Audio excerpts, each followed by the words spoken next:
الحمد لله نحمده ونستعينه ونستغفره ونعوذ بالله من شرور انفسنا ومن سيئات اعمالنا من يهده الله فلا مضل له ومن يضلل فلا هادي له واشهد ان لا اله الا الله وحده لا شريك له واشهد ان محمدا عبده ورسوله صلى الله عليه وسلم. اما بعد فان خير الحديث كتاب الله وخير الهدي هدي محمد صلى الله عليه وسلم وشر الامور محدثاتها وكل محدثه بدعه وكل بدعه ضلاله وكل ضلاله في النار.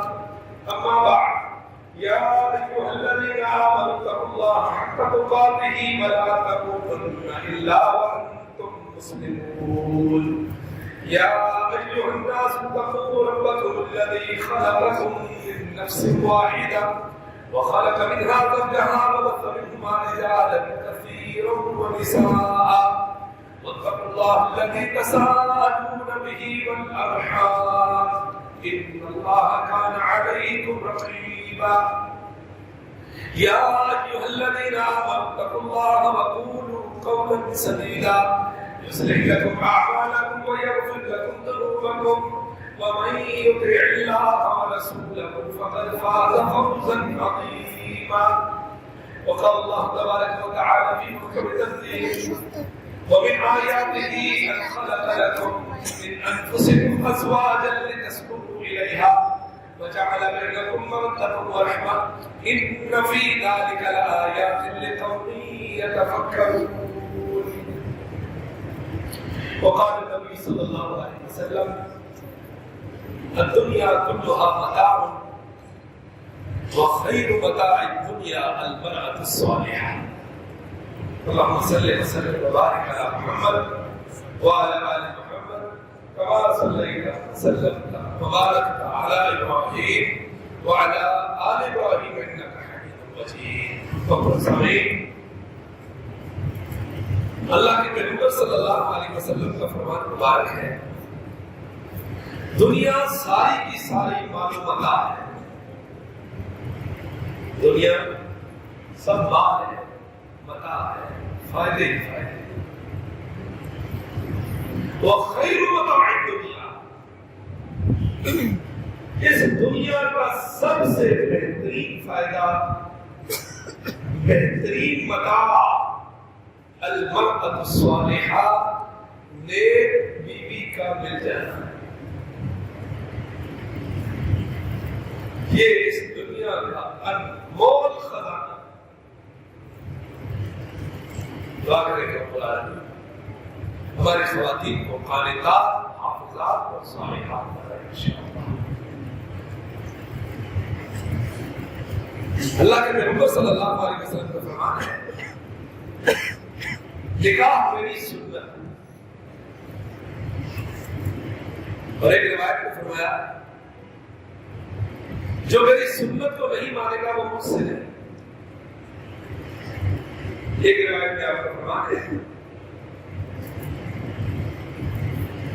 مجھ سے قبل جتنے انبیاء و رسول آئے سبھی کی بیویاں تھیں، سبھی کی اولادیں تھیں، اور میں نے بھی نکاح کیا. خطبہ حجۃ الوداع کے موقع پر، یہ بچے کے لیے وصیت ہے، اس کی شادی ہو رہی ہے. حجۃ الوداع کے موقع پر اللہ کے پیغمبر صلی اللہ علیہ وسلم نے صرف وہی چیزیں بیان کی ہیں جو انتہائی ضروری تھی. خطبہ اور یہ حج کا آپ کی زندگی کا پہلا اور آخری خطبہ حج ہے،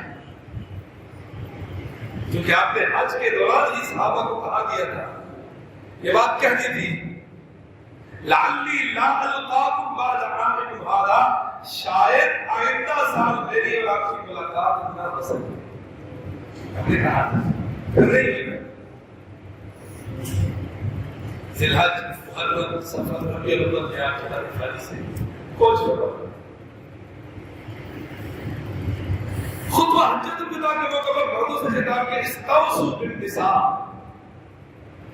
میں تمہیں خواتین کے بارے میں کچھ نصیحتیں کر رہا ہوں.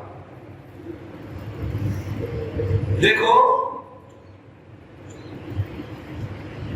ان کے متعلق اور ان کے حقوق کے بارے میں اللہ سے ڈرتے ہیں.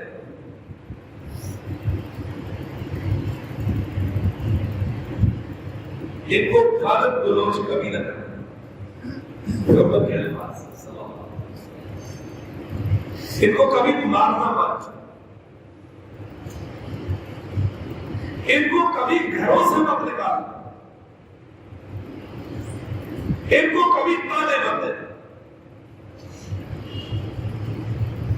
اگر کوئی شخص اسلام میں عمل کرتا ہے، اپنی بیٹی کو بغیر جہیز کے بچے کے حوالے کر دیتا ہے، تو سسرال کی طرف سے تانے دیے جاتے ہیں تو خالی ہاتھ نہیں. ان کو تانے مت دینا. اور یہ بات یہاں بیان کرنی بہت ضروری ہے. ہم مسلمان ہیں، اللہ اور اس کے رسول کا کلمہ پڑھتے ہیں صلی اللہ علیہ وسلم.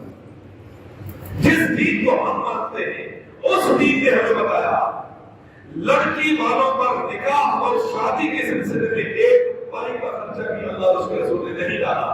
ایک پائی کا خرچہ نہیں ڈالا. خرچہ کون کرے گا؟ یہ اکثر بیان کرتا ہوں، امام شافعی نے لکھا اگر لڑکی بادشاہ کی بیٹی بھی ہے تب بھی وہ ایک پائی نہیں خرچ کرے گی، بس کسی مدارس نکاح اور شادی کے جملہ اخراجات مدار. لڑکی والے تمہیں کیا تھے؟ 20 سال انہوں نے بچی کو اپنے پاس بات اس کے جواب کیا، ایک ماحول میں رہی. باپ آپ نے اس کو پھول کی پتی کی طرح اپنے پاس رکھا، سجایا، پڑھایا، جواب کر کے آپ کے حوالے بس. اب آپ بھی لازم ہے ان کی قدر کرو. نبی کا فرمان ہے اور کرو اس حدیث کو، خدا کی قسم اس حدیث کو جب ہم پڑھتے ہیں تو میری جیسے زمین نکل جاتی ہے، لیکن بیان کرنی ضروری ہے. فرمایا خواتین کی عزت وہی کرے گا جو خود عزت دار ہے. خواتین کی عزت وہ کرے گا جو خود عزت دار ہے. اور آپ نے فرمایا حدیث کے الفاظ کا اردو میں ترجمہ کروں گا، ان کو ذلیل وہ کرے گا جو خود کمینہ ہے. یہ حدیث کے الفاظ ہے. خواتین کو ذلیل کرنے والا عزت دار نہیں ہو سکتا.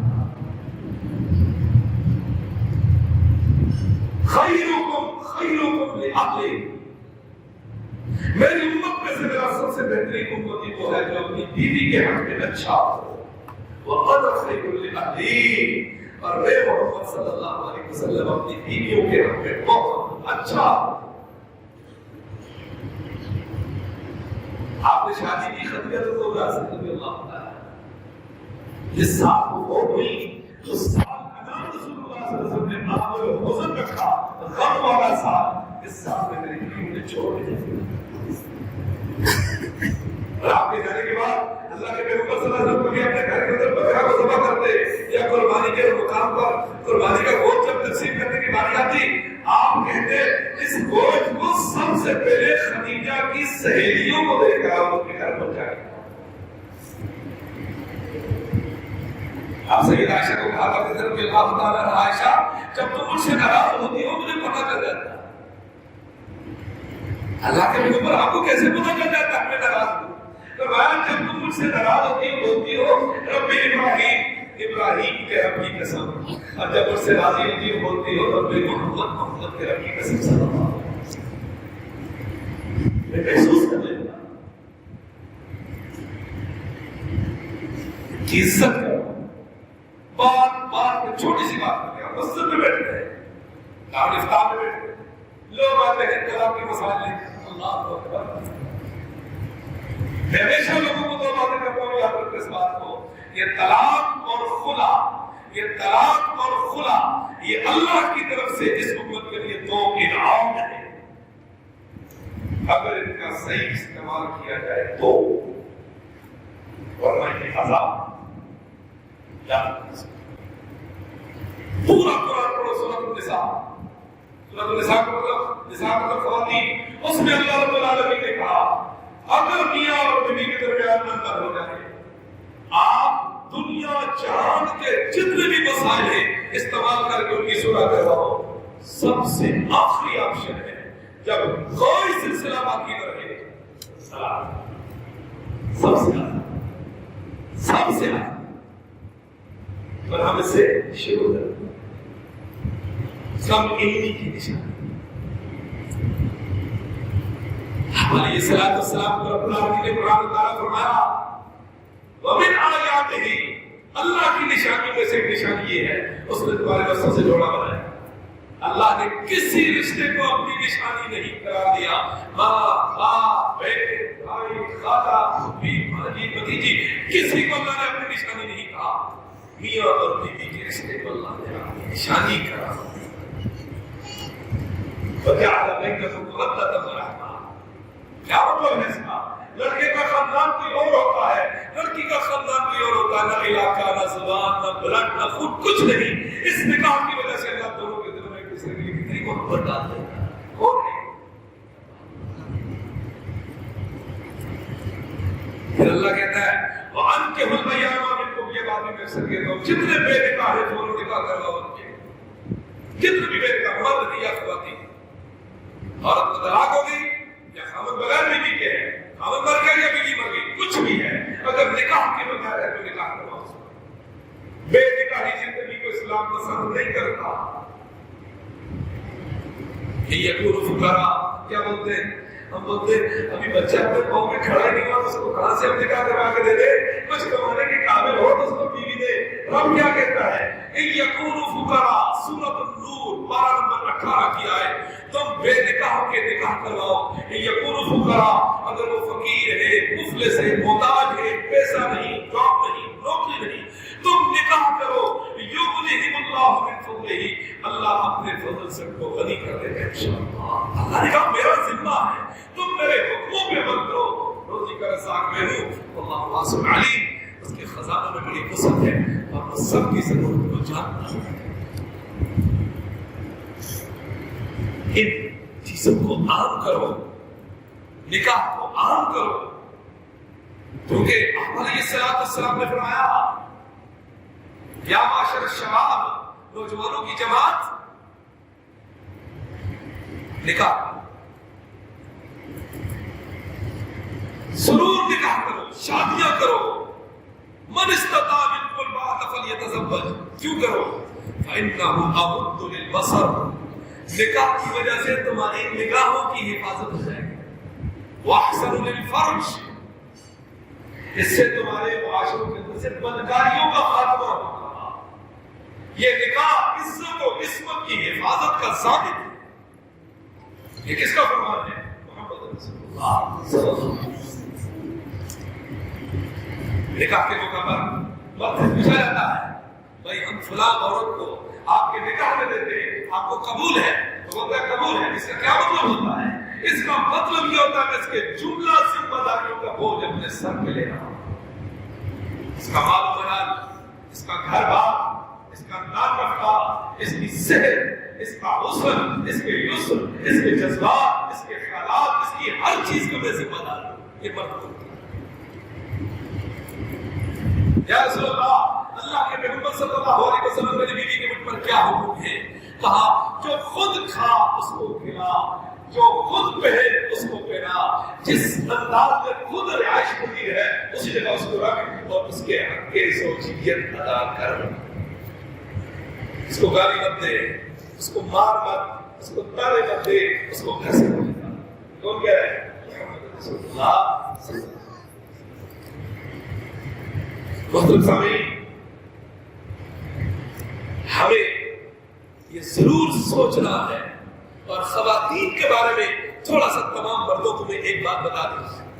اللہ کے پیغمبر صلی اللہ علیہ وسلم نے خاتون کے بارے میں کہا اس کو اللہ نے آدم کی پسلی سے بنایا, اسے بنایا ہے اور وہ بھی سیدھی نہیں الٹی پسلی سے, سیدھی پسلی سے, الٹی پسلی سے. اللہ حفیظ ہمیں گزرا سیدھی طرف سے کرو، سیدھی طرف سے کرو، سیدھی، لیکن عورت کو آدم کی بائیں پسلی سے بنایا۔ آگے چلو، آپ علیہ السلام نے فرمایا پسلی کا جو اوپر والا سرا ہوتا ہے وہ ٹیڑھا ہوتا ہے، اوپر والا سرا ٹیڑھا ہوتا ہے۔ آپ نے فرمایا اس کے ٹیڑھے پر سے فائدہ اٹھاتا رہے، اگر تو اس کو سیدھا کرنے کی کوشش کرے گا توڑ رہے گا، سیدھے یہ فرمان محمدی ہے صلی اللہ علیہ وسلم۔ اسی وجہ سے آپ نے فرمایا اس کی فطرت ہے وَإِنْ أَحْسَنْتَ إِحْدَاهُنَّ دَهْرًا، ساری زندگی تم اپنی بیوی سے حسن سلوک کرو، اس کی ہر بات مانو، ہر راز و نخرہ بتاؤ، ثم رأت منك شيئا، تمہارے اندر ذرہ سی بے رخی دیکھے گی نا، چھوٹی سی بالکل معمولی سی، فوراً کیا کہے گی ما رأيت فيك خيرا قط، میں جب سے اس گھر میں آئی ہوں میرے ساتھ ایسا ہی ہوا ہے۔ اس کی فطرت، اس کی عادت، آپ کو قبول کرنا۔ اور خامد کا مقام رسول اللہ صلی اللہ علیہ وسلم نے عورت کو بتایا، وَلَوْ كُنْتُ آمِرًا أَنْ يَسْجُدَ أَحَدًا لِأَحَدٍ لَأَمَرْتُ الْمَرْأَةَ أَنْ تَسْجُدَ لِزَوْجِهَا مِنْ إِذَا بِحَقِّهِ عَلَيْهَا، اگر میں اللہ کے بعد کسی اور کے سامنے سجدہ کرنے کو جائز قرار دیتا تو میں عورت کو حکم دیتا خامد کو سجدہ کرے، کیونکہ خامد کا اتنا بڑا حق ہے۔ یہ جو بات کی ہے یہ پہ عمل کرنا، میرے بچے تقوی کے مطابق زندگی بسر کرنا۔ تقوی کا مطلب ہوتا ہے اللہ کے دین کا احترام، تقوی کا مطلب اللہ کے دین کا احترام۔ کبھی زندگی میں کچھ حق ہو ہی جائے، جہاں اللہ اور اس کے رسول کا حکم آئے اس کے سامنے سر جھکا لینا، یہی تقوی ہے۔ اس وجہ سے خطبہ مسلمہ کے اندر تینوں آیات آپ کو پڑھائی گئی، تینوں کے اندر تقوی کا حکم ہے۔ سورہ آل عمران، سورہ احزاب، اللہ کے پیغمبر صلی اللہ علیہ وسلم نکاح کے موقع پر کی بات کو بڑا کرتے تھے اور تقویٰ کی تعلیم دیتے تھے، دین کا احترام کرنا۔ اللہ تعالیٰ نے آپ کا حق ناصر انشاءاللہ۔ جناب قمر الدین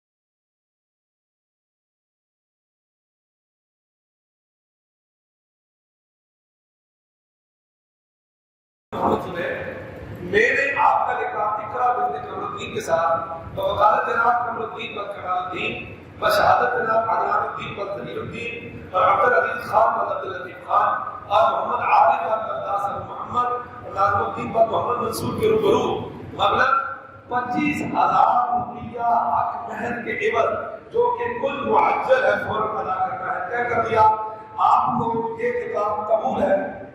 سپورٹ کے بتاؤ آج آیا کسی کو بتاؤ؟ جی قبول ہے۔ اب آیا نا؟